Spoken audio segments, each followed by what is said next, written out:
Muy buenas tardes, amables televidentes, bendiciones para todos. Aquí estamos con otra entrega más de tu espacio Yo Te Escucho.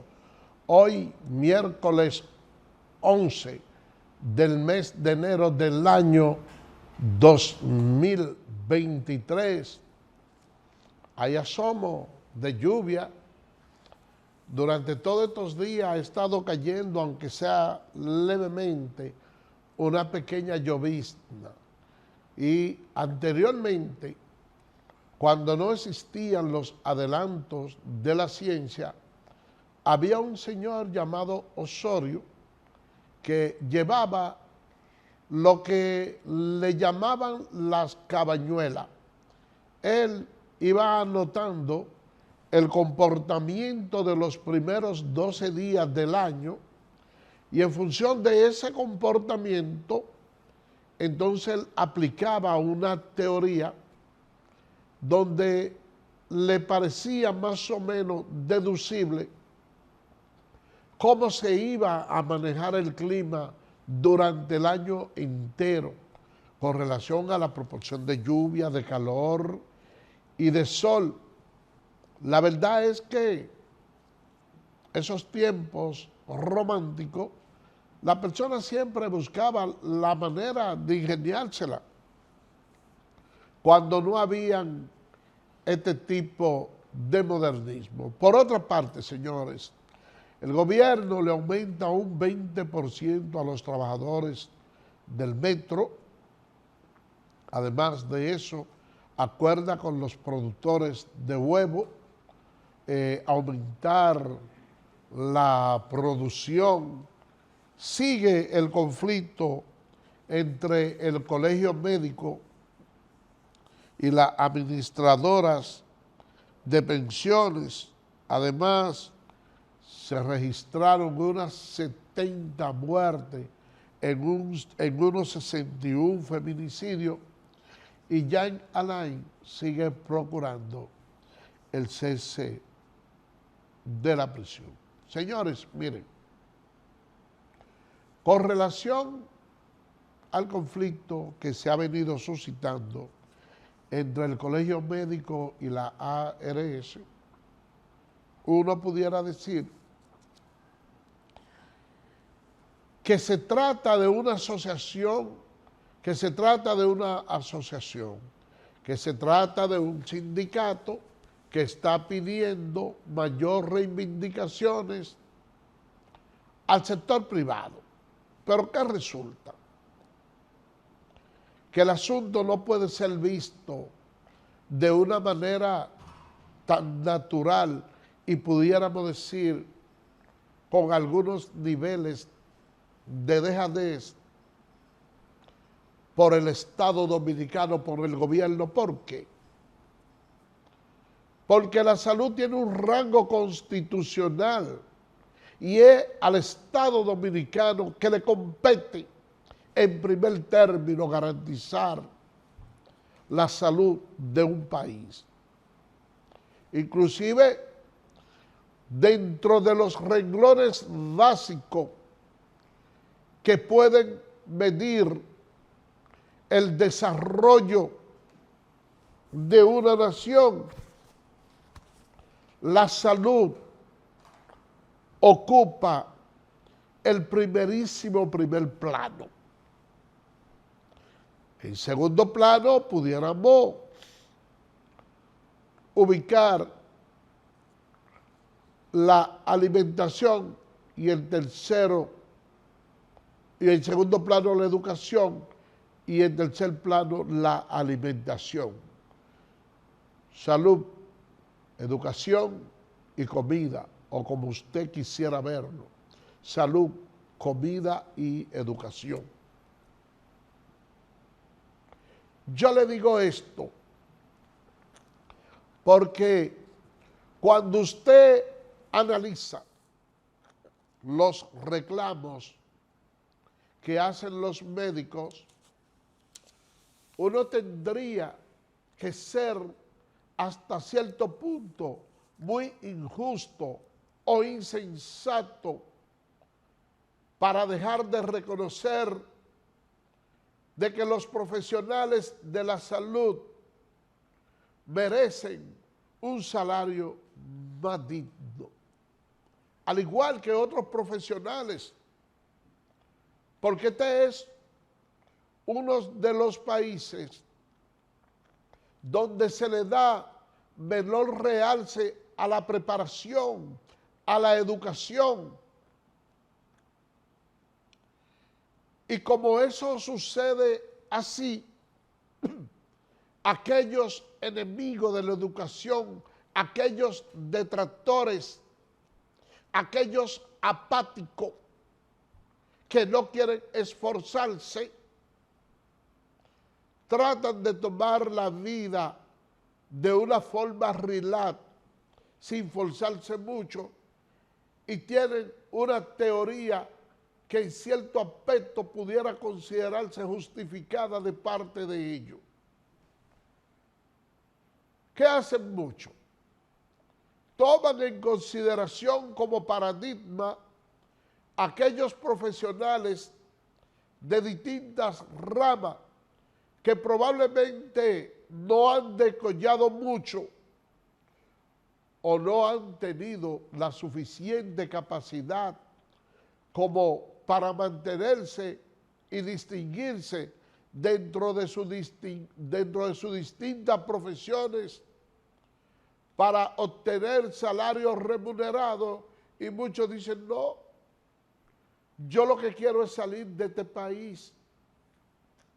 Y ustedes ven personas que invierten hasta 300,000 pesos para salir del país, se van vía Guatemala, El Salvador, México o por cualquier otra latitudes.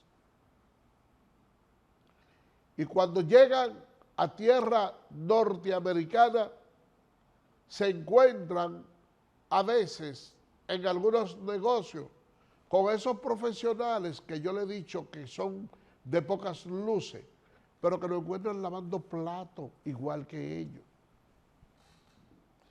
¿Y qué es lo que dicen muchos de esos profesionales?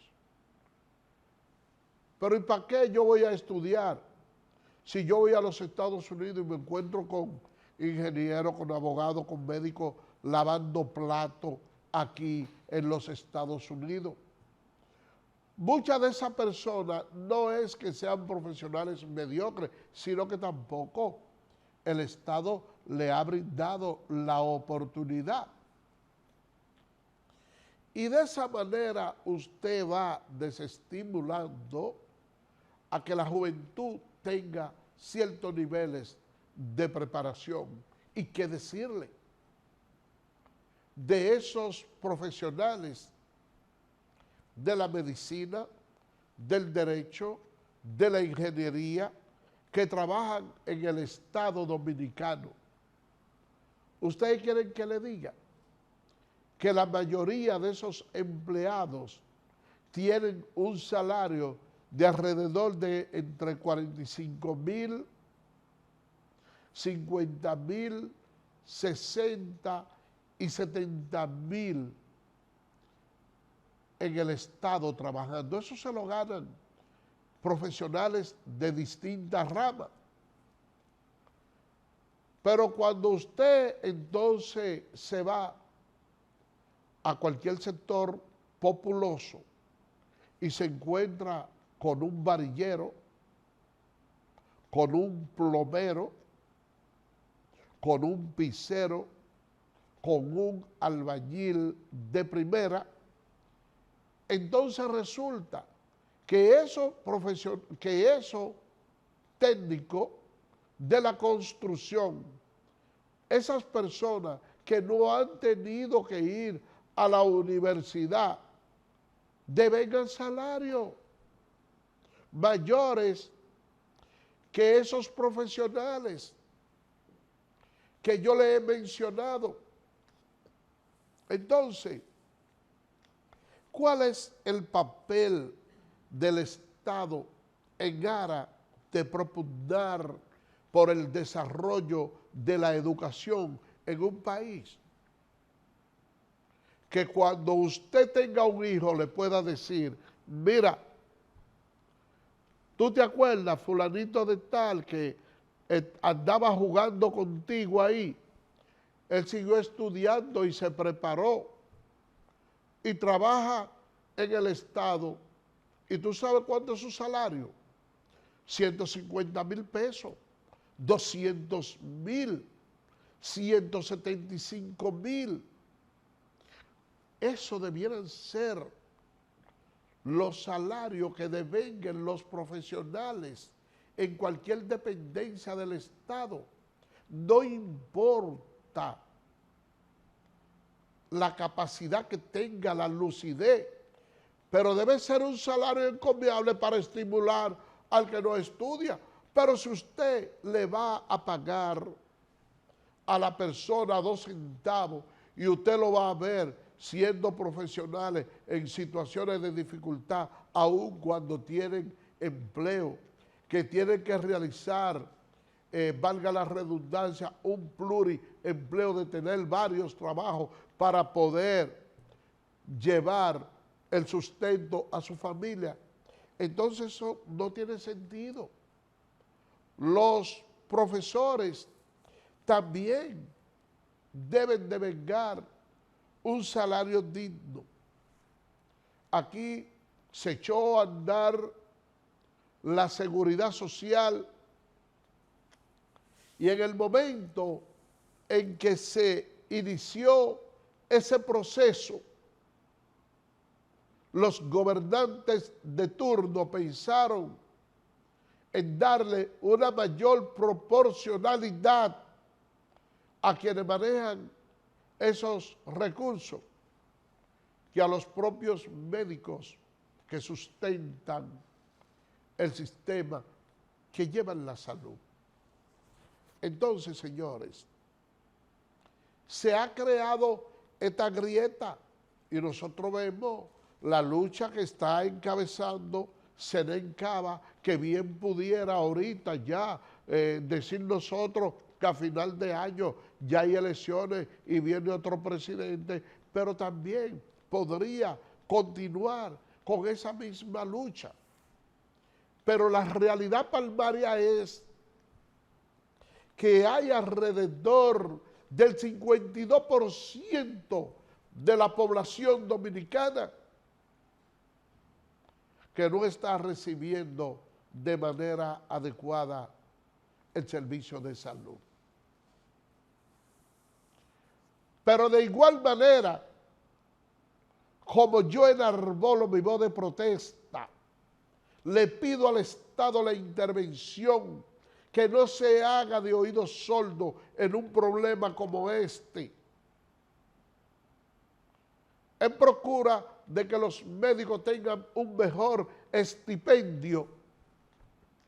También le pido a Zenén Cava y a esos médicos que tengan un rostro más humano. Porque lo que nosotros hemos visto de la medicina en los últimos tiempos es decepcionante.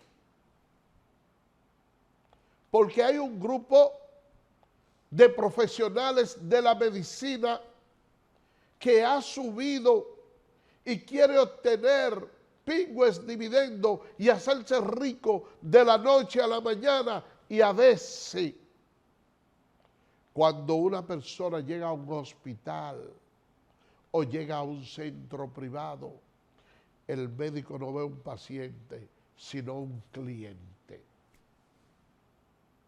Y ustedes dirán que hay contradicción en lo que yo le estoy diciendo cuando le hablo de un hospital público o de un centro privado, que lo que ven es un cliente y no un paciente, y van a decir, ¿y cómo así, Carmona? Que una gente que vaya a un hospital lo ven como un cliente y no como un paciente. Si los médicos ahí ganan un salario, sí, eso es verdad. Ellos ganan un salario, pero ese mismo médico que a usted le da un trato vejatorio en el hospital, lo recibe en su centro privado con la mejor de las atenciones. Y aún cuando ese médico no tiene un centro privado, tiene poca misericordia de la persona que va procurando esa salud. Y usted ve cómo en estos tiempos se encuentra con muchos médicos jóvenes en las emergencias, chateando con un celular y usted con un paciente que está desesperado.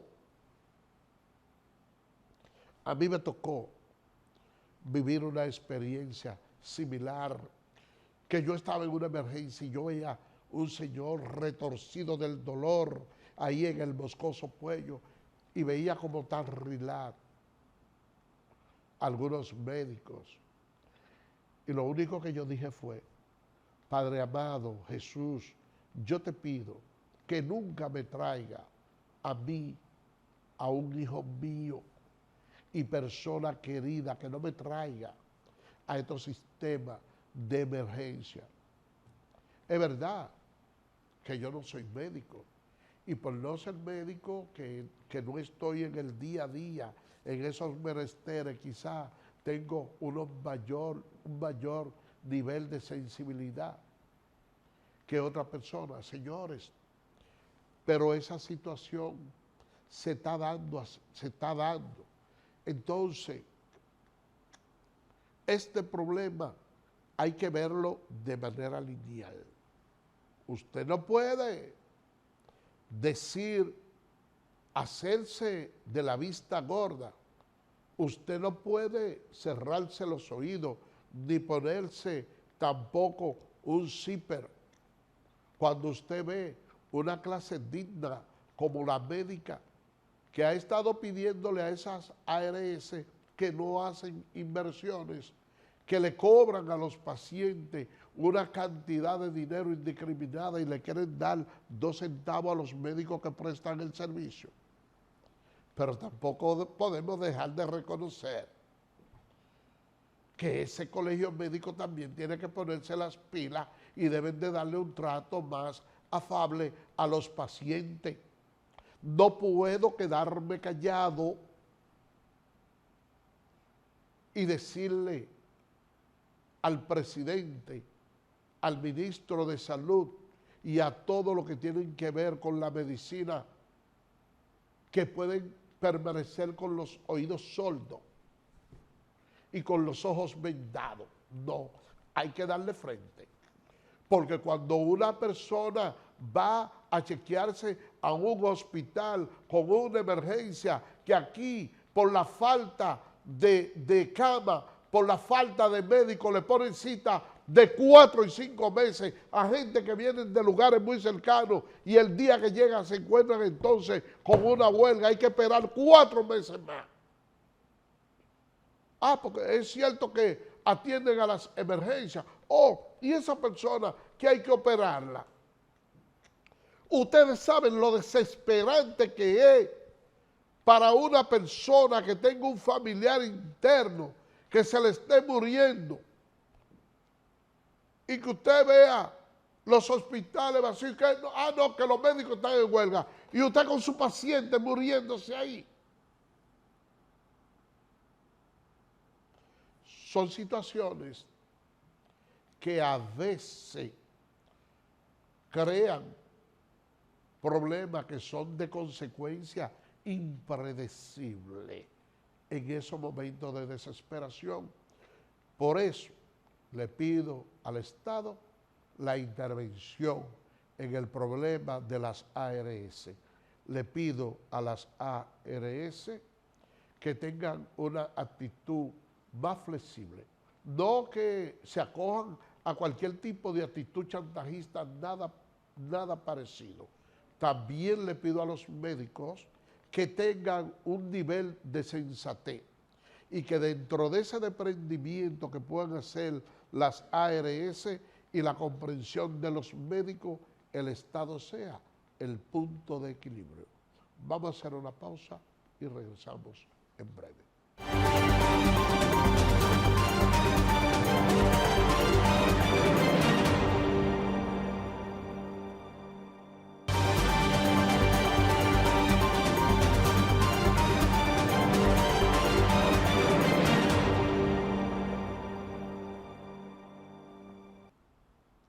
Gracias por permanecer con nosotros.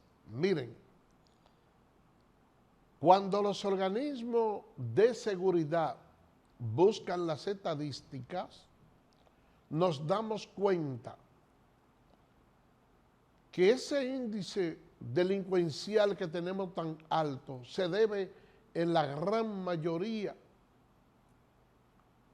a los asaltos que son propiciados por los motoristas. Entonces, el Intran se ha propuesto a contribuir con la erradicación de la delincuencia y se está tomando como un plan piloto la prohibición de que dos personas anden en un motor.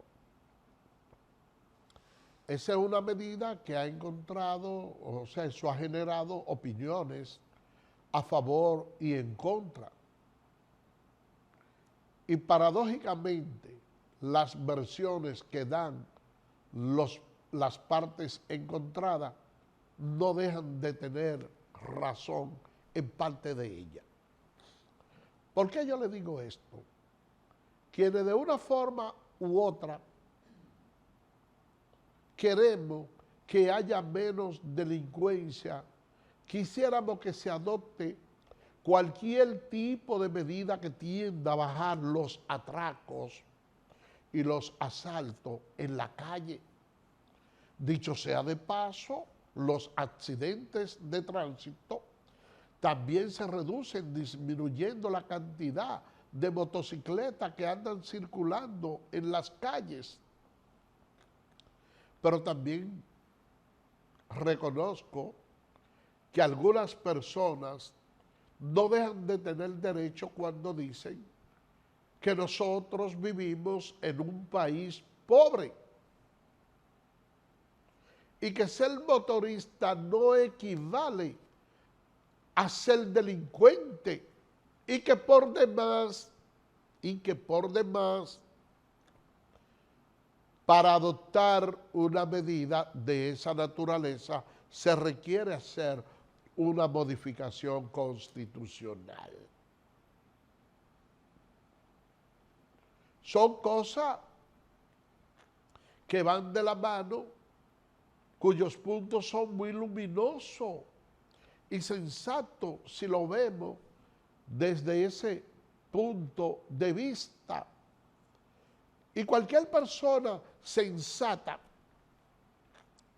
que quiera formar parte del punto de equilibrio pudiera decir con justa razón que el perfil del delincuente se conoce. Ahora hay una moda que tienen muchos motoristas, unos jóvenes, y es que le venden una malla que se cubre en la cara entera y usted nada más le ve los ojos. Y se pone un casco y usted nada más le ve los ojos. A usted lo atracan con una malla de esa que tiene en Casamontaña que le dicen. Y usted no sabe quién lo atracó a usted. Porque andan con eso. Y uno dice, pero, y es que la policía no tiene la expertise para determinar de dos motoristas que anden ahí en un motor, quién anda trabajando y quién anda delinquiendo. Yo diría que sí, que la policía debe de tener ese perfil. Ahora, ¿qué es lo que me apena? Que es más fácil para algunos policías corruptos, porque la institución está permeada, montarle niveles de presión a quienes están trabajando y son honestos y no a los verdaderos delincuentes que pagan peaje por la comisión de sus actos. Porque aquí una persona honesta va a un destacamento, mire que usted lo acusan de robo. Y esa persona dice, mire, a mí van a tener que someterme y probarme que yo soy un ladrón y no quiere salir. Pero agarran un delincuente, vendedor de estupefacientes, y le dice, y va y le dice al sargento guardia o a quien sea, mira, sí, yo atraqué a esa persona, y delante de usted lo trancan, y le dice al comandante, comandante, ese muchacho, él cometió un atraco, pero él no deja caer esta cosita ahí. Ok, desde que se vayan esa gente, tú lo sueltas en la noche y van y le dicen al delincuente, mira, desde que esa gente se vayan, te vamos a soltar. Y así lo hacen. Pero el que es honesto y lo agarran en lo que antes se llamaba eso de redada, lo agarraban, le era difícil salir porque no tenía padrino, porque no está impuesto a pagar soborno. Y esa es la situación, señores. Hay que buscar siempre como el punto de equilibrio, y más que estamos en una situación donde muchos de los partidos de la oposición no piensan en lo que más le conviene al país, sino en lo que le puede quitar votos a un gobierno que se ve sólido. El sector de los motoristas envuelve millones aquí hay más de 1 millón de motocicletas. Y tú el que conduce una motocicleta es mayor de edad. Entonces, hay atraco, hay muchísimas cosas, pero vamos a agitar con eso, para ver si le ponemos a los motoconchistas en contra del gobierno, aunque nos afecta a todos porque eso le quita votos. ¿Cuántas personas dependen del expendio de huevos? No, vamos a criticar esa medida porque esos productores de huevos generan mucho dinero, le quitamos votos al gobierno también con esa producción, con esa medida para abaratar los huevos. Pero si lo venden caro, entonces vamos a criticar al gobierno porque también están caros para irle quitando votos. Y así es la situación porque nosotros estamos en una campaña constante y a veces las medidas a tomar no son las más convenientes, sino las que puedan garantizar permanencia en el poder o las que puedan quitarle voto al que tiene el poder. Nosotros necesitamos como que todos los sectores tratemos de ponernos de acuerdo en un plan de nación para ir desarrollándonos como hacen otros países, como hacen los Estados Unidos y en otras partes del mundo que ustedes ven, que no importa el que venga, todo el mundo sabe que hay un sistema que debe irse desarrollando y de hecho en la República Dominicana ha sido así. Nuestro país, independientemente de los gobiernos que ha tenido, tiene una base de crecimiento sostenido en donde no ha retrocedido, salvo el problema que hubo con la pandemia, que hubo retroceso a nivel mundial. Vamos a cambiar de tema y vamos a llevar noticia fresca, noticia agradable, y es el aumento de un 20% a los trabajadores del metro. Son noticias positivas, señor director. Ayúdenos con las imágenes. Entendemos que las demandas que están realizando nuestros servidores son justas. Y esperamos que en reuniones que en este mismo momento se está haciendo de nuevo en el Ministerio de la Administración Pública, puedan llegar a disponer de algunas resoluciones que permitan que esas demandas justas, desde nuestro punto de vista, puedan ser satisfechas. Respecto a los reclamos correspondientes a las operaciones cotidianas y la carga laboral, la OPRED aseguró que, pese a ser problemas, se vienen originando desde hace más de 10 años, desde el inicio. Miren, yo pienso que no solo a los trabajadores del metro, aquí debiéramos constantemente, a pesar de que se ha venido haciendo aumento salarial en el sueldo mínimo, hacer una indexación de la moneda conforme a los índices de precios de los artículos de primera necesidad y sincerizar los salarios, porque como todos los días viene subiendo la cosa, cualquier aumento que se haga, entonces se lo traga esa inflación. Y la verdad es que nadie aquí cuadra con un solo empleo, vamos a decir, porque lo lógico es que si usted vive en un país y usted tiene un empleo, el Estado le garantice que con el empleo que usted tenga pueda pagar su casa, la educación de la familia, su transporte, y que a usted le sobre dinero para ahorrar y la recreación. Eso es lo lógico, no es que usted devengue un salario que usted no pueda resolver los problemas más perentorios. Por eso se habla aquí se habla de 3 quintiles de la canasta familiar, y es que se hace más o menos un avalúo de los precios que tienen los artículos de primera necesidad, y lo que se trata de conjugar con eso es que cuando una persona trabaja devenga un salario que pueda resolver todos esos problemas.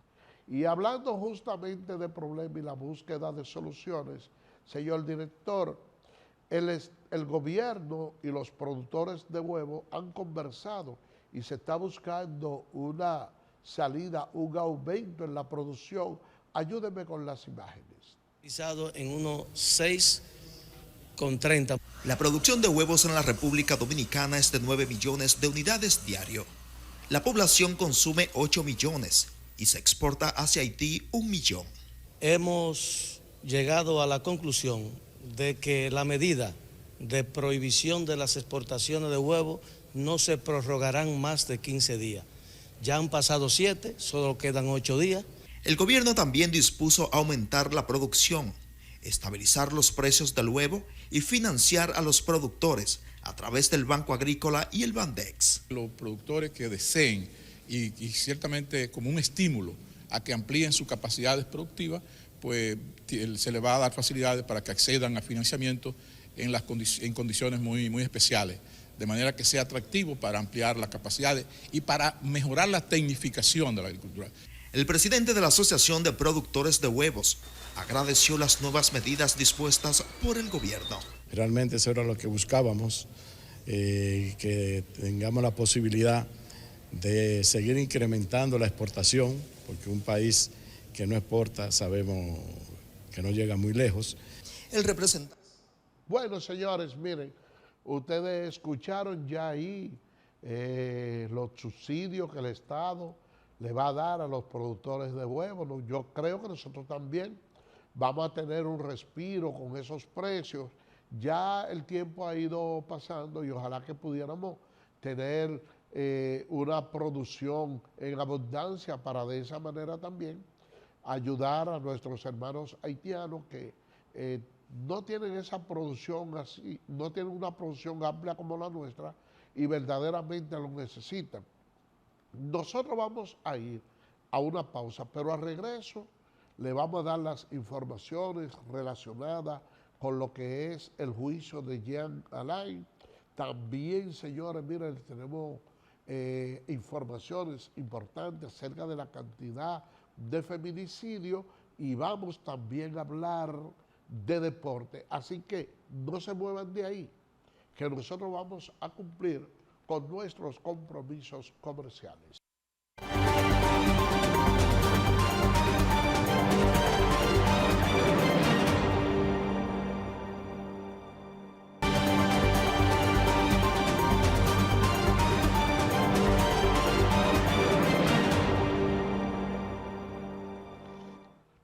Miren, señores, ha habido una 70 muertes en unos 61 feminicidios. Vamos, señor director, vámonos con las imágenes y luego regresamos aquí a Plan. Feminicidios ocurridos en 2022. Los lugares donde más se produjeron estos feminicidios íntimos fueron en la provincia de Santo Domingo con 16 casos, Santiago con 14 y Puerto Plata con 5. Al ofrecer las informaciones, la presidenta de la Fundación, Yanira Fonder, y la vicepresidenta Mildred Sánchez Noble demandaron asistencia para los niños que han quedado desamparados y que el Congreso apruebe el proyecto de ley integral contra la violencia. Necesitamos también que tenga una asistencia. Los huérfanos de esta violencia, ¿qué se hace? ¿Dónde están? ¿Cómo se le da esa asistencia a la mujer para que ella pueda insertarse en la sociedad como un ente productivo? La organización que trabaja con el fin de frenar la violencia destacó que 5 niñas menores de edad figuran entre las víctimas de los feminicidios del pasado año, lo que debe estimular a las autoridades a seguir trabajando la prevención de la violencia en esa etapa. Miren, uno ve la noticia, dice 61 feminicidios, 70 muertes. ¿Ustedes saben qué sucede? Que muchas veces algunos padres desaprensivos, porque con las madres sucede también, pero son menos los casos de las mujeres que matan a su pareja que la que hay de hombres matando a las mujeres. Que muchos de ellos se quitan la vida, pero también matan los hijos. Y déjenme decirle algo. Cuando una madre joven, oigan ahí, que hay una gran cantidad de menores de edad muertas por feminicidio. Cuando una madre que es incluso menor de edad la mata su esposo, y me refiero a la menor de edad, porque hay feminicidios que se producen ya entre mujeres que son adultas, que dejan los hijos ya, hasta hombres y mujeres, porque hay de todos los casos. Pero esas menores de edad, por lo regular, dejan niñitos pequeños. Cuando el hombre también se mata, que quedan esos 2 niños huérfanos, sin padre ni madre. Ustedes saben las vicisitudes que pasa un niño en esa situación. Porque le voy a decir algo. Cuando la muerte se produce de uno de los dos, al margen de cualquier cosa, cuando el tronco queda, hasta los familiares del hombre dicen, no, mira, yo voy a tratar de hacer algo por ese muchacho, no por ese criminal, pero por el muchacho. Pero en el trasfondo queda de que en algún momento esa persona que está detenida le va a reconocer el esfuerzo o pudiera resarcirlo en algo, pero cuando ya él murió, que ya a nadie le importa, que esos niños entonces van al CONADI o van a cualquier centro de asistencia para esos infantes, el tratamiento que se le dispensa es completamente vejatorio, porque hay niños que lo llevan y tienen uno de los padres vivos o hay cualquier circunstancia de que alguien esté velando por ellos y el trato es muy distinto a cuando son huérfanos de padre y madre. Por eso, señores, nosotros tenemos que propugnar porque no haya tanta barrera entre hombres y mujeres, que no haya una brecha tan grande. Pero también le quiero decir a muchas jóvenes de esta milenio que quieren llevar una vida bastante acelerada y la mayoría la que quieren es irse de la casa, formar su propia tienda y vivir como quisieran vivir, amaneciendo, haciendo lo que le da la gana, sin tener la suficiente preparación para eso. Que se preparen, señores, porque la vida cada vez está muy difícil. Y yo me quedo observando y eso le presento a mis niñas cada vez que yo veo que hay cualquier fenómeno natural y yo veo a esas muchachitas jóvenes viviendo a la orilla del río con que si yo cuántos muchachos. Entonces aquí hay unos políticos que manejan esos temas con mucha irresponsabilidad y en vez de orientar a la mayoría de esos jóvenes para que se hagan de una preparación técnica, para que busquen el método productivo, ¿para qué? Para que le garanticen el sustento a su familia. A veces lo que estimulan, y nosotros en los mismos medios de comunicación decimos, mira, el Estado tiene que ir en ayuda de esa persona. Es verdad que el Estado debe, el gobierno, el Estado debe tener un rostro humano, pero también hay que saberle entender a cualquier mujer joven, a cualquier menor, que no puede darse el lujo de tener 8 hijos viviendo a la orilla del río para que el Estado le busque una solución construyéndole una casa en un momento de catástrofe. Hay que decirle a esos jóvenes que la persona se prepara y se convierte en un ente productivo y que mantiene sus hijos, que eso se llama paternidad responsable. Y tenemos, señores, toda esa situación. Pero vamos a hablarle de un tema un poquito más agradable, vamos a hablarle de deporte. Porque en el día de hoy continúa el round robin y la verdad es que el conjunto de los Gigantes y de las Águilas Cibaeñas tienen una situación extremadamente difícil. ¿Por qué? Porque ellos están a 3 juegos de las Estrellas Orientales y los Tigres del Licey y quedan exactamente 3 partidos. ¿Qué significa? Que los que están debajo tienen que ganar 4 juegos sin perder uno. Y ustedes dirán, ¿por qué 4? Bueno, porque si ellos ganan 3, hay un cuádruple empate y para desembarañar esa situación, entonces tiene que ganar el otro.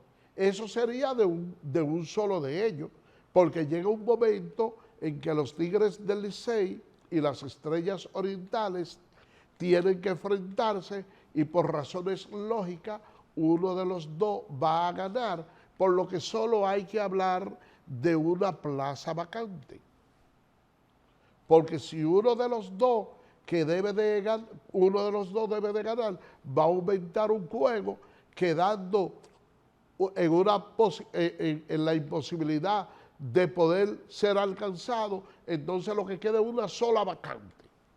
Y hay que ver de cuál de los 3 será, porque el que gane uno de Estrella y Tigre automáticamente clasifica porque el mágico está en uno. Ahora bien, si en el día de hoy las Estrellas Orientales y el conjunto de los Tigres del Licey ganan sus respectivos encuentros, ya se acabó el torneo, o mejor dicho, el round robin. Ya lo que se haría es que la serie final comenzaría el viernes. Se hace un sorteo de importados donde cada equipo tiene la posibilidad de escoger 2 de los importados y sencillamente comienza el viernes. Esa es la situación. Vamos a ver qué es lo que va a suceder. Nosotros, con Dios delante, trataremos de ser un testigo de excepción. Vamos a ver estos juegos para traerle a usted en su casa sentadito todos los detalles y las informaciones que a ustedes les interesa saber. Por el día de hoy hemos llegado al final. Será mañana, Dios mediante, cuando estaremos con otra entrega más de tu espacio Yo Te Escucho. Así que, bye bye.